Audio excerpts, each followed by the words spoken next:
له هغه مهاله چې په قطر دوحه کې بین الافغاني مذاکرات پیل شوي، په دغو مذاکراتو کې د هر ګام په اخیستو جګړه هم د تودښت خواته ځي او زور اخلي. همدې حالت او ګراف ته په کتو تحلیل کوونکي په دې باور دی چې ګینې طالبان غواړي په زور واک ته ورسیږي، هغه څه چې د افغانستان د ملي امنیت شورا رئیس حمدالله محب هم ویلي دي. اوس تازه افغان ولسمشر د واک او نه واک په تړاو ویلي که طالبان ټاکنې ومني او ګټونکي شي واک به ورته خپله پرېږدي. ولسمشر همداراز ویلي رښتینې سولې ته د رسېدو لپاره ډېره مهمه ده چې طالبان له هېواده بهر پټنځایونه ونه لري او دوه ګونی تابعیت هم باید ورسره نه وي. ولسمشر غني مني چې اوس هم د کابل او اسلام آباد ترمنځ باور کمزوری دی او په خبره یې د پاکستان له صدر اعظم عمران خان غوښتنه کړې چې طالبانو ته ښکاره ووایي چې له سیاسي حل لارې پرته بله لار نشته او زیاتوي حاضر دی چې د ټاکنو په بنیاد طالبانو ته واک وسپاري. طالبانو که څه هم تازه د ولسمشر غني وروستیو څرګندونو ته په غبرګون کې څه نه دي ویلي، خو د ټاکنو په اړه د طالبانو مخکنی دریځ داسې دی چې دوی وایي د اشغال تر چتر لاندې ټاکنې یوه جعلي پروسه ده او دوی ردوي. د دوی په خبره دا داخلي او سیاسي مسایلو په اړه به وروسته له هغه تصمیم نیول کېږي چې کله په بشپړه توګه له افغان خاورې بهرني ځواکونه ووځي.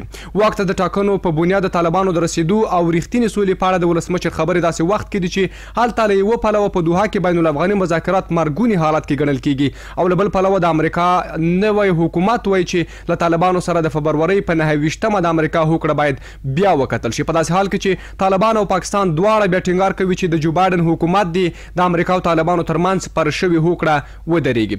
خو پوښتنه دا ده چې که بهرني ځواکونه افغانستان نه پرېږدي نو آیا واک ته د رسېدو لپاره همدا جګړه سمه لار ده؟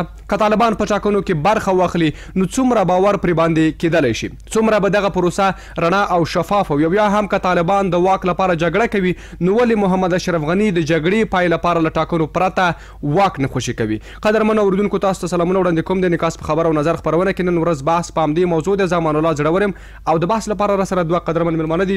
د چارو شنونکی ښاغلی ډاکټر محمد نعیم ولاړ چې دی به په څو شېبو کې سټوډیو ته راورسېږي، همدارنګه لیکوال او ژورنالست حفیظ الله لخیل تاسو سره ښه راغلاست وایم. ډېره مننه کور مو ده. قدرمن اورېدونکو تاسو هم کولی شئ په 020225250 او په 01012522250 شمېرو باندې اړیکې ونیسئ. له مېلمنو مو در سره راپورته کېدونکي پوښتنې وکړئ او خپل نظریات شریک کړئ. الخیل صاحب هم تاسو ته لومړی راځو، ووایو چې آیا امکان شته چې طالبان ټاکنو ته غاړه کېږدي؟ بسم الله الرحمن الرحیم. ښاغلی زمری صاحب تاسو ته، تخنیکي همکارانو ته او د انعکاس راډیو قدرمنو ویاړلو اورېدونکو ته سلامونه او احترامات. وګورئ په لومړي سر کې قرار شو دې ته چې آیا زموږ نظام چې اوسنی نظام د لروي دوی له ولس سره کړې ژمنې پوره کړي که نه یې دي پوره کړي او آیا دوی څومره خپلواک دي؟ دوی همیش قرمزونه ټاکلي دي، سرې کرښې ټاکلي دي، بیا هغه سرې کرښې په زیړو کرښو باندې تبدیل شوي دي. د ولسمشر وروستی څرګندونه چې طالبانو نه یې غوښتې دي، غوښتنه یې ترې کړې ده او دا نظر یې شریک کړی دی چې دوی که چېرته د واک انتقال کوي نو که طالبان په ټاکنو کې برخه واخلي نو که وګټي دی به واک ورته پرېږدي او که هره ډله د ټاکنو له لارې واک ته ورسېږي دی به د یو منتخب ولسمشر په توګه هغوی ته واک پرېږدي. او بل د دوه ګونې تابعیت موضوع ډېره جالبه د ټولو افغانانو لپاره به وي، خاصتا زما دپاره که وګورو د ده په کابینه کې دغه فی الحال څه حالت روان دی. هغه وزیران چې هغوی د پارلمان نه د باور رایه اخیستې ده او په لوړه کچه یې دغه رایه ترلاسه کړې ده، هغه سلب صلاحیت کیږي، عزل کیږي د ولسمشر له لوري او هغه لوی رئیس لکه د افغانستان بانک او د معارف د وزیر په شان دغسې یو درې نور وزارتونه دوی چې د باور رایه نه ده اخیستې دی تر اوسه په خپل ځای پاتې شوي دي او خپلې وظیفې مخې ته وړي. دا د افغانانو دپاره نه پوهېږم په کوم حالات کې شرمونکي وبولم او که د دوی دپاره د تحقیر وړ موضوع یې وګڼم، ځکه چې هغه څوک چې د باور رایه اخلي هغه دې عزل کېږي او څوک چې د باور رایه نه ده اخیستې هغوی دې په دندو باندې تر اوسه پورې ادامه ولري. او بله مهمه خبره دا ده چې طالبان چې جنګیږي یا تر اوسه پورې د دولت سره دوی خو د دوه ګونې تابعیت موضوع که دوی په پاکستان کې اوسېږي د مهاجر په شکل باندې دوی اوسېدلي دي او لا اوس هم د دوی پټنځایونه یا کومې اډې چې دي هغه به په موقت شکل باندې وي. ځکه که د افغانستان تیر حالت ته موږ وګورو مجاهدین هم په پاکستان کې و، د هغوی روزنیز مرکزونه، د هغوی اکمالات او تجهیزات ټول د پاکستان څخه و. خو مهمه او اساسي موضوع دا ده چې ولسمشر باید د سولې د میکانیزم د راوستلو لپاره په داسې پروسیجر او داسې حل لاره باندې له ولسه او له نړیوالو نه غوښتنه وکړي چې هغه معقولې لارې وي. وګورئ که دی واک پرېږدي بلا شکه دی د یو منتخب ولسمشر که ډېرې رایې وي که لږې رایې وي خو خلکو په ټاکنو کې ګډون وکړه دی ولسمشر وټاکه. خو کله چې معضله حل کېږي نو دی د پر واک ټینګار نه کوي. دلته د افغانانو ژوند مهم دی. الخیر صاحب قرار شو دی چې امکان شته چې طالبان د ټاکنو ته حاضر شي. که نه که څه هم په تېر کې دوی خپل دریځ روښانه کړی دی خو اوسني شرایطو ته په کتو دا امکان لیدل کېږي چې طالبان د ټاکنو ته حاضر شي. وګورئ څومره معلومات چې زه لرم طالبانو په دې وروستیو کې چې د حنیف اتمر سره یا د سانګزي سره هغه کومې پټې خبرې چې رسنیو سنا څه ګونګسه کړي دي راپورته کړي دي دوی له دولت سره د اساسي قانون موضوع هم تر ډیره بریده منلې ده ورسره د په تعلیمي کچه کې د نجونو زده کړې دا مو سره منلې دي خو په دې شرط چې دغه زده کړې باید په جلا توګه باندې وشي. ډېر ځینې نور مسایل هم دي چې دوی په هوکړې ته رسېدلي دي.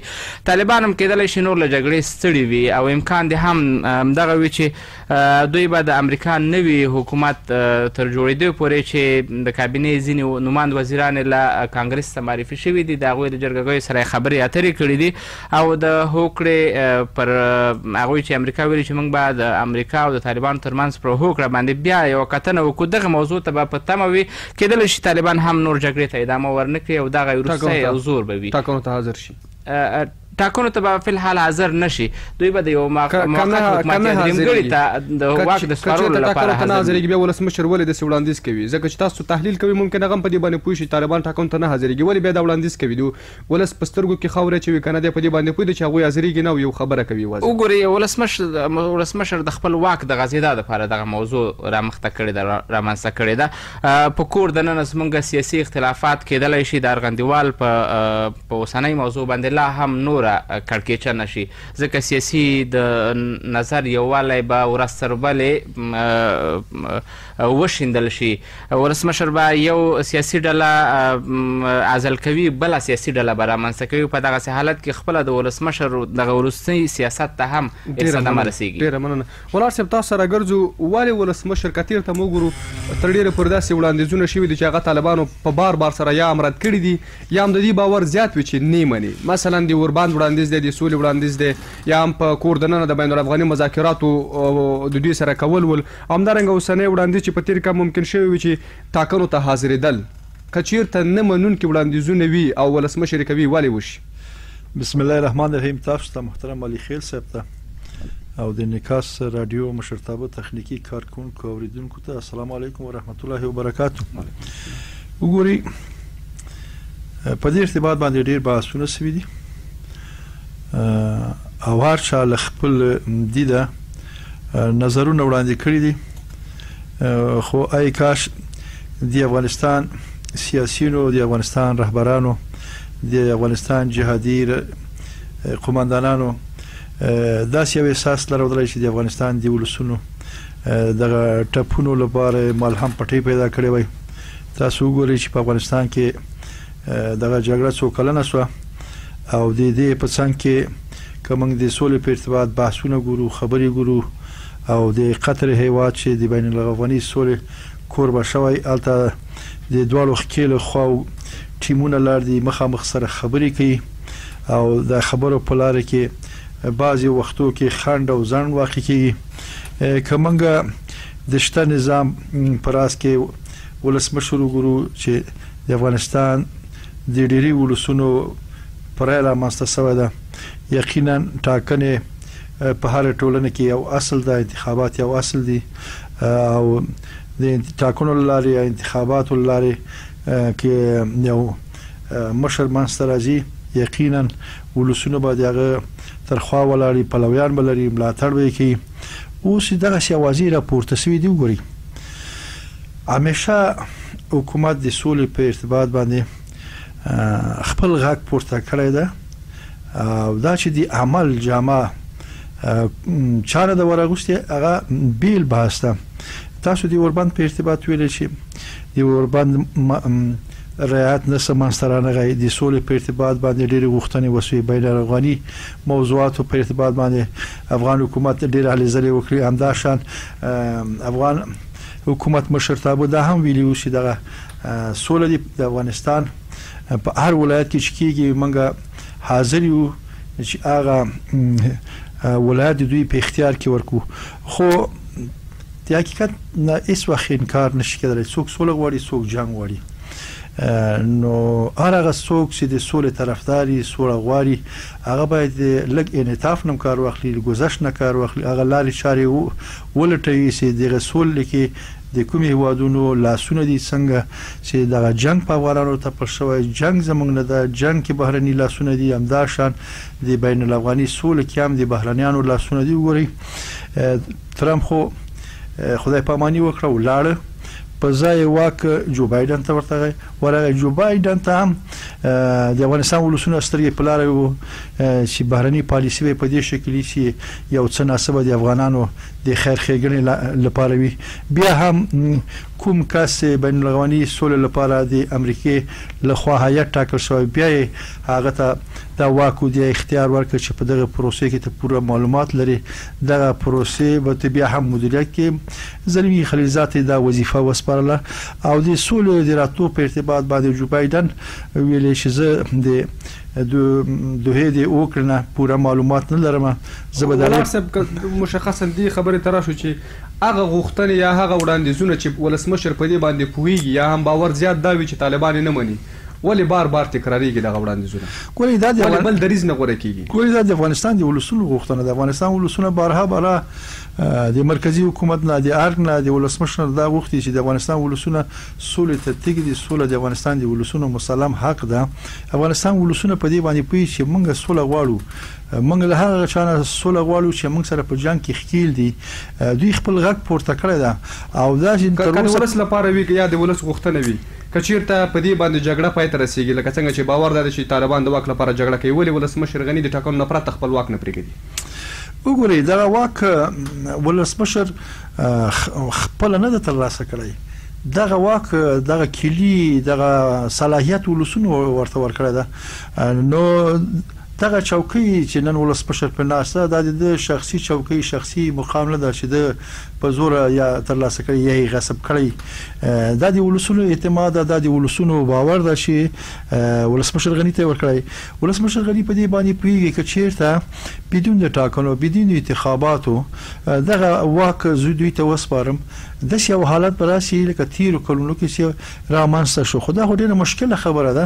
په کوم اصول باندې ورکی اول ولسمشر په کوم اصول دغه واک ته ورسید ولسمشر وایي چې را دي شي هغه اصول باندې پاغه لارو شار باندې سیو توافق سره وسی یو نتیجې ته دواړه سره ورسیږو چې د دواړو تفاهم په موضوع باندې وسی دغه ستونزې لپاره د حل لار پیدا شي کوم وخت د ستونزې د حل لار پیدا شو یا په دې نظام کې د نه بدی ته واک وسپاري او یا په یو حکومت باندې دواړه هوکړه کوي چې هغه کې د دواړو خیري او د افغانستان د ولسونو خیري خو یو خو کومه وګورو چې خپل ولسمشر چې ولسونو ته وعده ورکړی و چې د افغانستان د ولسونو لومړنۍ غوښتنه سوله ده اوس دا ونه توانید د دې حقیقت نه باید انکار ونکړو دا ونه توانید چې د افغانستان ولسونو ته سوله راولي ور باندې راولي خو ګورو ورسته لپاره د افغانستان خلک په اور کې سوځي د جنگ په لامبو کې سوځي د باید اعظمي کوشش دا کړوي چې په دغه جنگ کې لاسونه دي چادي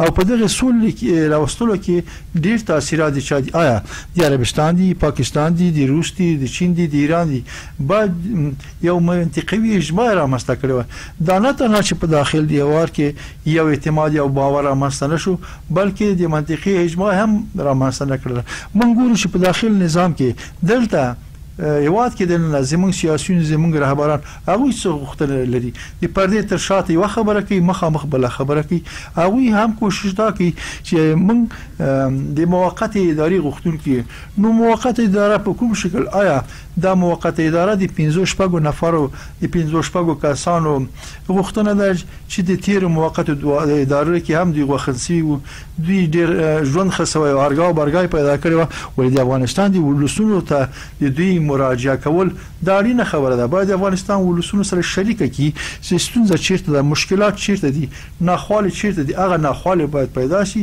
د هغې لپاره باید د حل لار پیدا شي. وګورئ اوس دغه د ټاکنو خبره یادول کېږي چې ټاکنې په کوم صورت کې اوس طالبان چیرته دي، دلته قدرت تیار اشرف غني په واک کې ده، واک یې اشرف غني ده.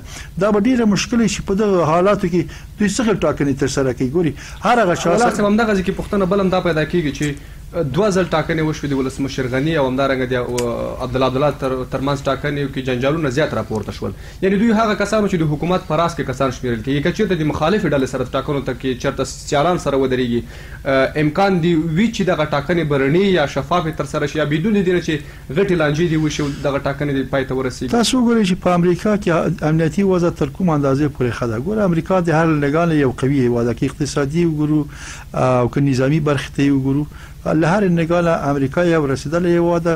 موږ د امریکا ټاکنې هم ولید چې څومره ستونزمنې، څومره مشکلاتو سره مخامخ، څومره ضد او رقیق الفاظ جمهوریت خوانو په دیموکراتانو په ادرس باندې یو دی بل په ادرسو باندې ضد او نقیص حرکتونه او ویناګانې وي.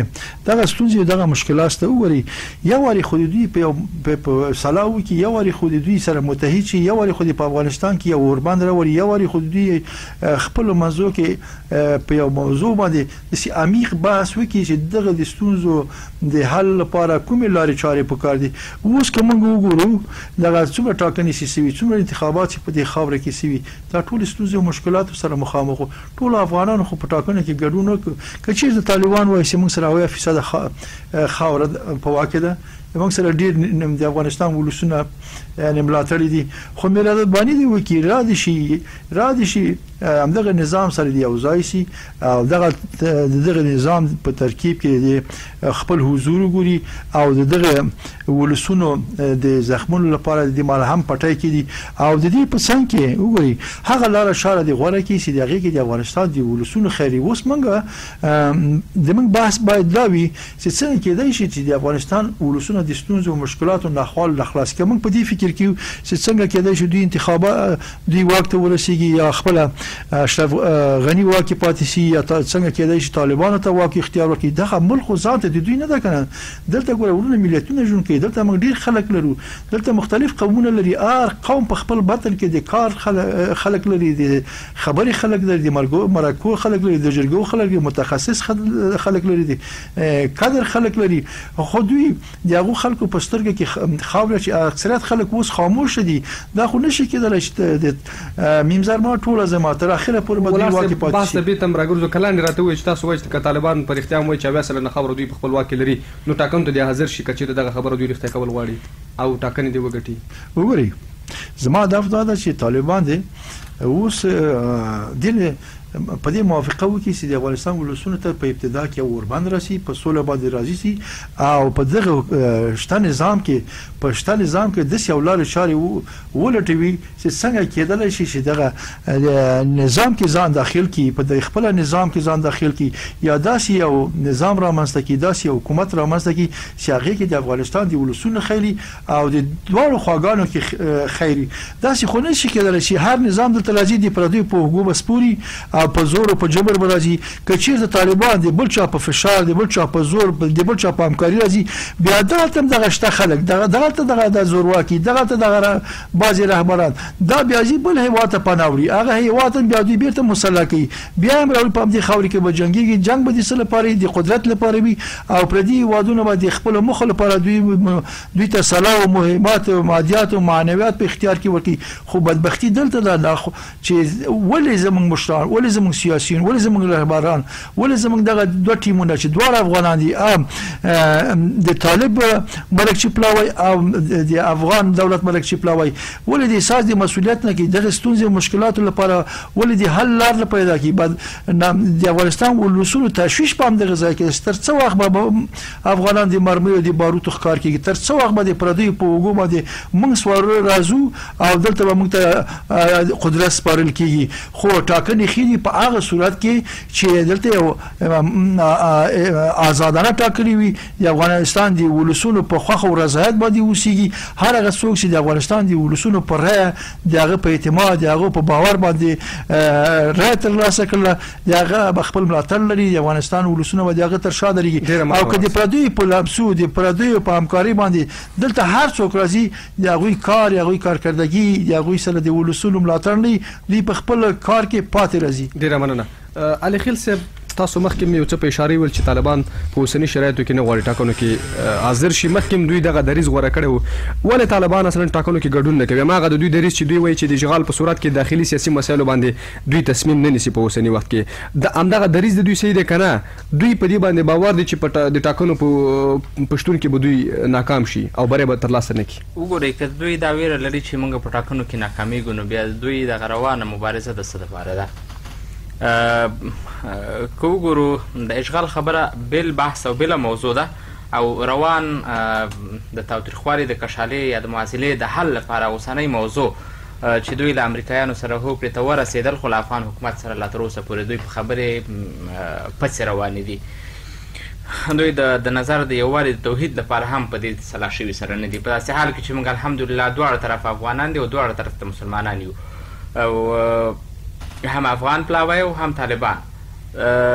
وګورئ ټاکنې کېدلی شي دوی په دې معنا وګڼي چې روان نظام ډیره برخه او ډیر تشکیلات او د واک انحصار کېدلی شي د اوسني حکومت په لاس کې وي او دوی به لکه د تیر په څیر د حزب اسلامي د راتګ او د هغوی په حکومت کې یو ځای کېدل دا به د دې په معنا وي چې دوی به وایي چې دا به زموږ په سر به دولت امتیاز واخلي او د ولسونو محبوبیت به لا ترلاسه کړي. په داسې حال کې چې زموږ تېره 2 لسیزې مبارزه چې د دغه خاورې د دوی په معنا چې موږ د جهاد او د خاورې د اشغال د مخنیوي دپاره کړې ده هغه به په هیڅ لاړه شي.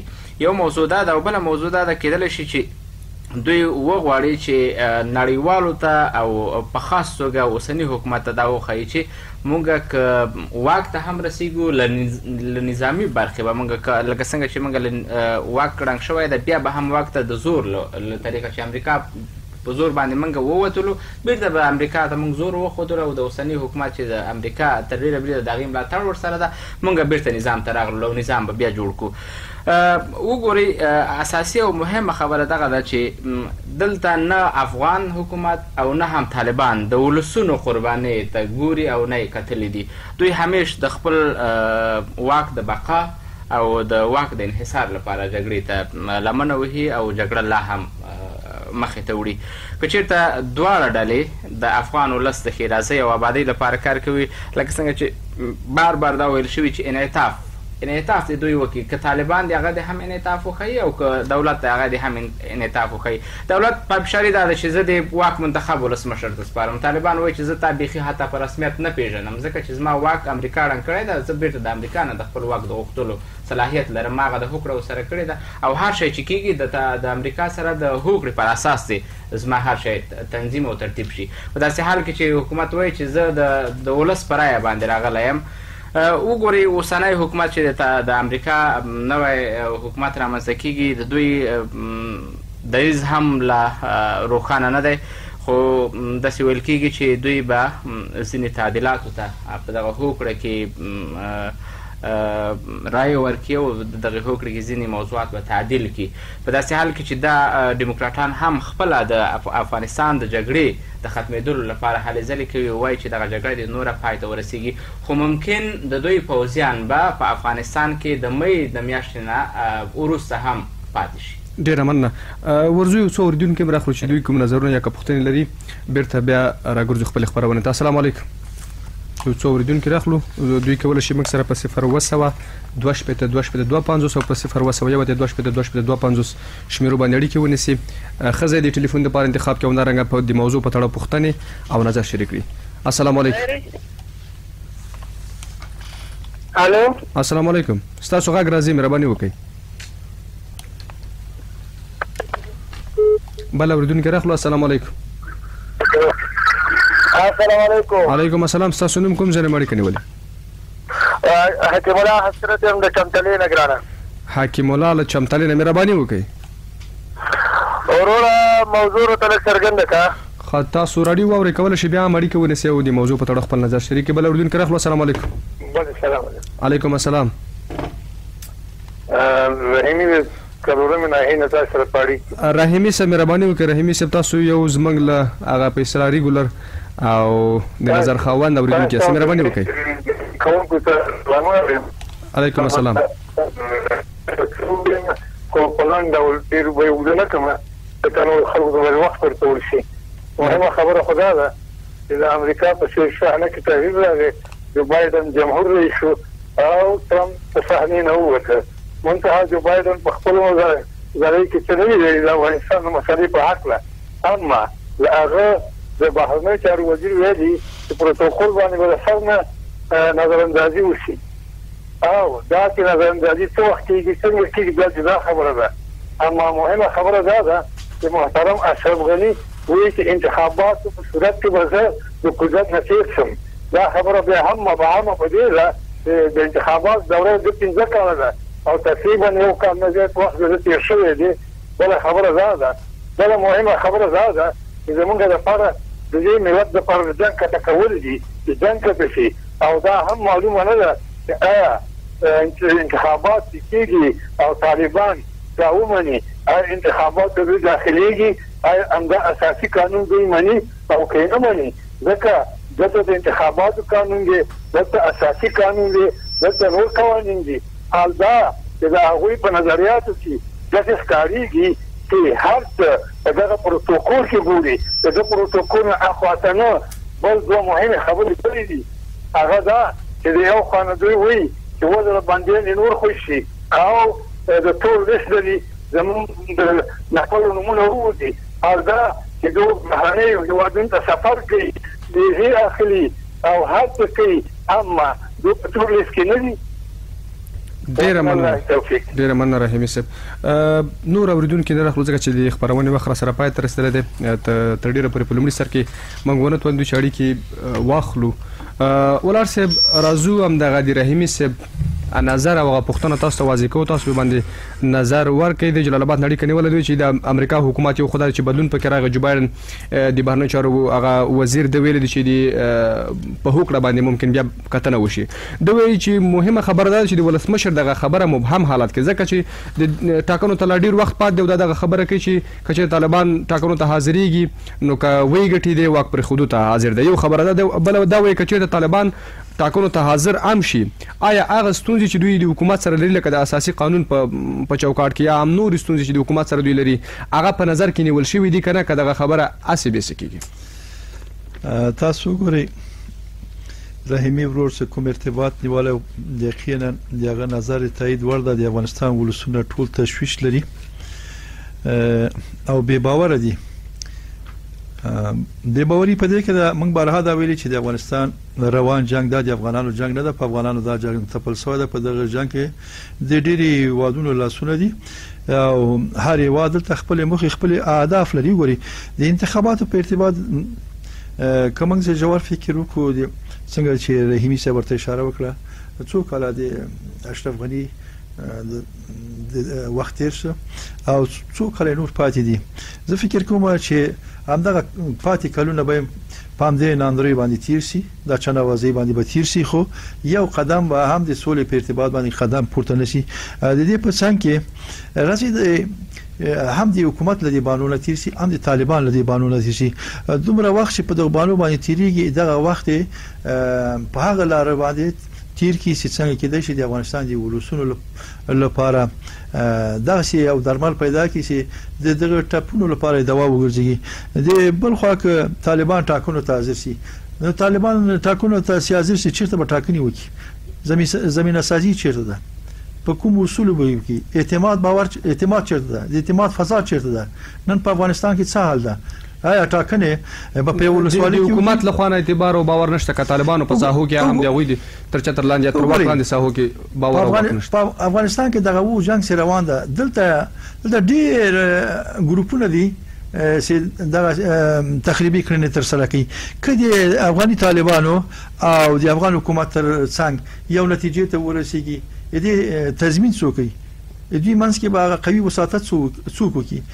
په دوحه کې دا څو میاشتې کېږي چې په تر اوسه پورې په 21 ماده باندې دوی توافق کړی ده، یو قدم هم نور مخې ته نه دی لاړ.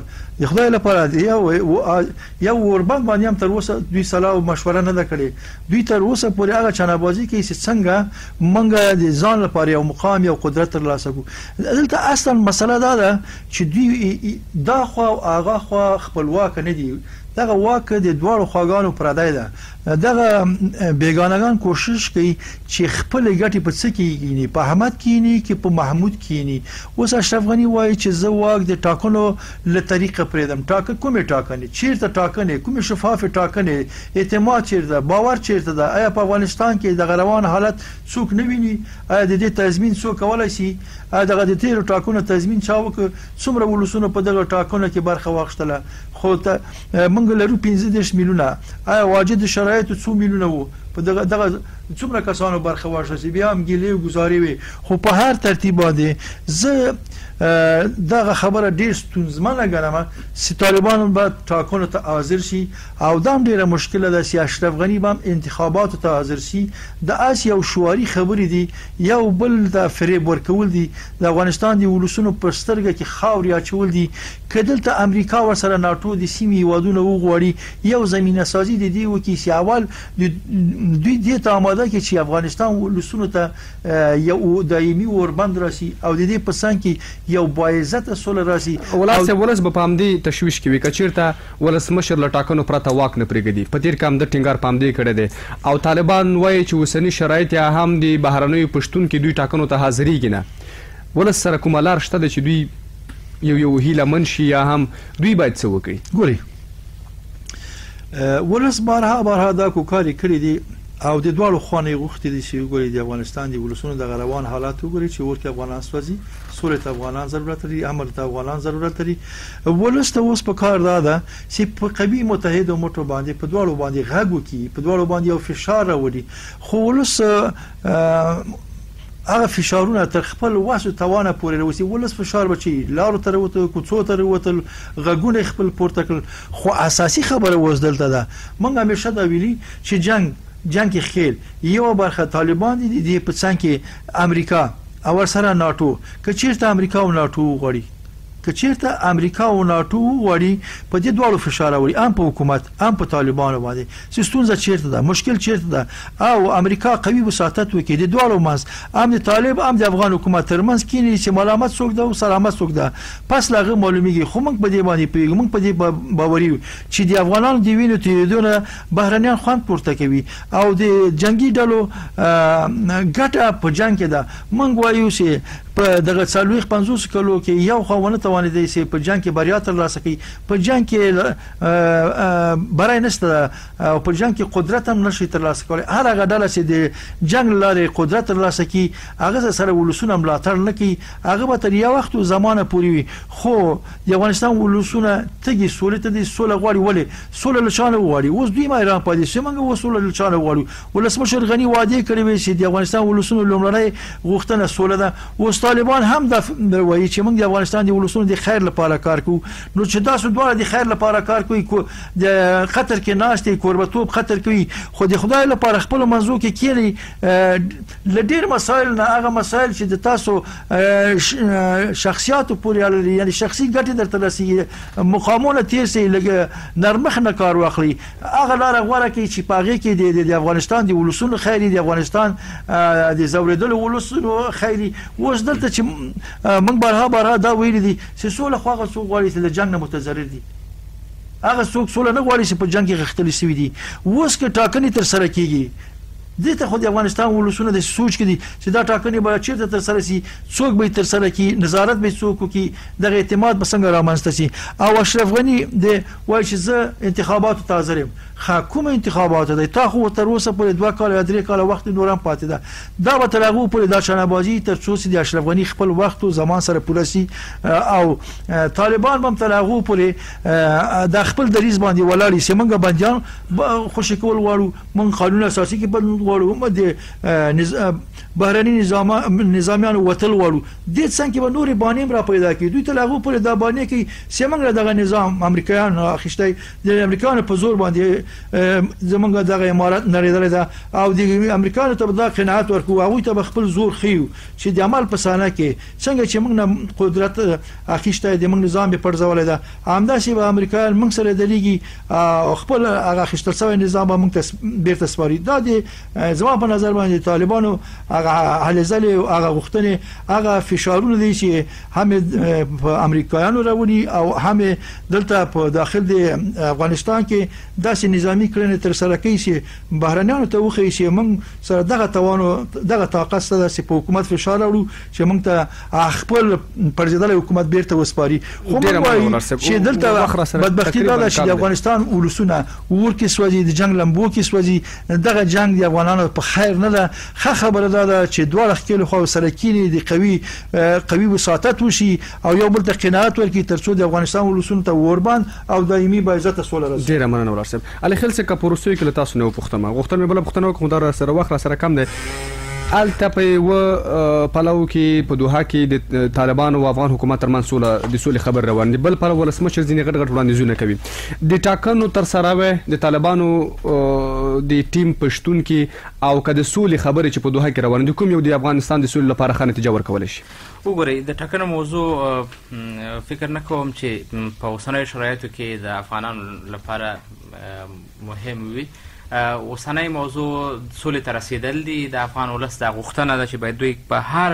ممکنه لارې چې وي هم دولت او هم طالبان وهڅوي چې دوی تر هر څه لومړی سولې ته ورسیږي وربند وشي او وینه بنده شي تر څو چې دا وژنې روانې وي نه ټاکنې شته او نه به بیا ټاکنې ترسره شي ځکه اعتماد او اعتبار ټاکنو وبایله د افغانانو پر وړاندې تیر ځل دوه دفعې ټاکنو کې څه حالات رامنځته شو د افغانانو پر رایو باندې معاملې ونه شوې دوی بیا په چا باندې اعتماد او باور وکړي او بله اساسي او مهمه خبره دا ده چې طالبان هم په دې باندې یقیني دي چې موږ له نړیوالو پرته واک نشو کولای ځکه چې په نړیوالو اصولو او پرنسپونو کې دوی باید له ګاونډیو او ټولو نړیوالو سره ښې اړیکې ولري له هغوی سره داد و ګرفت ولري د اړیکو خبر خو جدا مسله ده خو دوی خو جنګ وایي چې د همدې لپاره کوي چې بهرانیان په افغانستان کې دوی د ایستلو لپاره جګړه کوي وګورئ دغه اوسني تمویلونکي څوک دي طالبان خو چې دغه شل کاله شاوخوا زیاتو کم دوی چې جګړه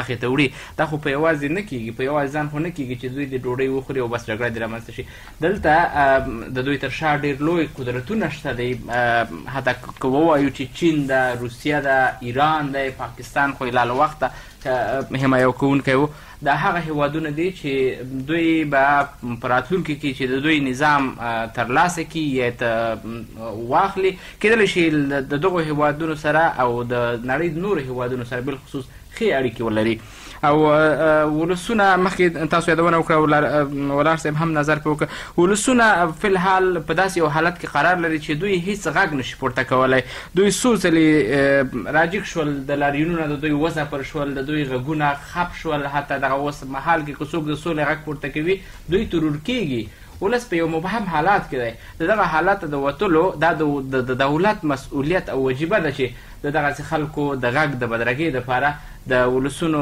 حمایه وکړي ډېره مننه په ټوله کې را سره خپرونه پای ته ورسېدله د موضوع په تړاو را سره دوه قدرمن مېلمانه و ډاکټر محمد نعیم ولاړ همدارنګه لیکوال او ژورنالست حفیظ الله لخیل د دوی نظرونه د موضوع په تړاو ده چې ولاړ صاحب ویلي ولسمشر هغه وړاندیزونه کوي چې ولس یې غواړي او ولسمشر له ټاکنو پرته ځکه واک نه خوشي کوي چې ولسونو رایه ورکړې ده او هغوی په غوښتنه باندې ولسمشر شوی دی همدارنګه وایي ټاکنې سیالي ده هر چیرته چې وي جنجالونه پکې رامنځته کېدلی شي دی وایي که طالبان وایي چې دوی 80 سلنه خاوره په لاس کې لري نو د ولسونو هغه غوښتنې چې ولسونه یې ترې نه کوي لکه د اوربند او نور مسایل د سولې په برخه کې هغه دې ومني دی وایي بدبختي دا ده چې دواړه خواوې هیڅ درک نه لري او که ټاکنې کېږي باید ازادانه وشي همدارنګه وایي حکومت اوس هم په لانجو کې دی او چنهبازي وایي او ممکن پاتې وخت هم په همدغسې حالاتو کې تیر شي دی وایي که طالبان ټاکنو ته حاضر شي شرایط څه ډول دي باور چیرته دی او کنټرول به یې څوک وکړي او همدارنګه دی وایي چې دا یوه مبهمه خبره ده چې په اوسني شرایطو کې تفکتو دي ټاکنې وشي. د ده په ټکو باندې چې بارها دوی ویلي هغه خلک سوله غواړي چې د جنګ نه زیان لیدلی وي، هغوی چېرته سوله غواړي چې په جګړه کې ګټې وي. په اخره کې وایي چې ناټو او امریکا که چېرته په دواړو خواو باندې فشار راوړي ممکن یوه نتیجه ورکړي. حفیظ الله خلیل صاحب وایي چې که د ولسمشر د واک لیږد خبره کوي باید دا خبره لومړی وسنجول شي چې اوسنی حکومت د ملت څومره غوښتنو ته رسیدګي کوي او څومره غوښتنې پوره کړي دي. همدارنګه او که دوه ګونه طبیعت خبره چې د په ټکو باندې دی وایي چې واجبه ده، هغه مثالونه ورکړه چې خپله په حکومت کې دخیل کسان داسې خلک شته چې هغوی بهرني دي یا هم د ډیرو ملکونو تابعیتونه لري یا هم دلته غټې لوی وظیفې لري او کورنۍ په نورو هیوادونو کې دي. همدارنګه دی وایي که دوی دا ویره لري طالبان ښیي چې په ټاکنو کې بریالي کېدلی نه شي بیا جګړه د څه لپاره کوي. همدارنګه د په خبره که دوی ټاکنو ته حاضرېږي ممکن دوی نړیوالو ته دا وروښیي نه حاضرېږي، دوی نړیوالو ته دا ورښیي چې دوی کولی شي په نظامي لاره یا هم د زور له لارې واک ته رسېدلی شي. په اخره کې وایي د ټاکنو موضوع ممکن ونه شي کولی چې د افغانان سولې ته ورسوي او د سولې په برخه کې ګټوره نشي ثابتلی، خو د سولې خبرې چې رښتینې واوسېږي دواړه خواوې درک وکړي ولسونه درک کړي ممکن یوه نتیجه ورکړي. قدرمنو اردونکو ستاسو له ملتیا هم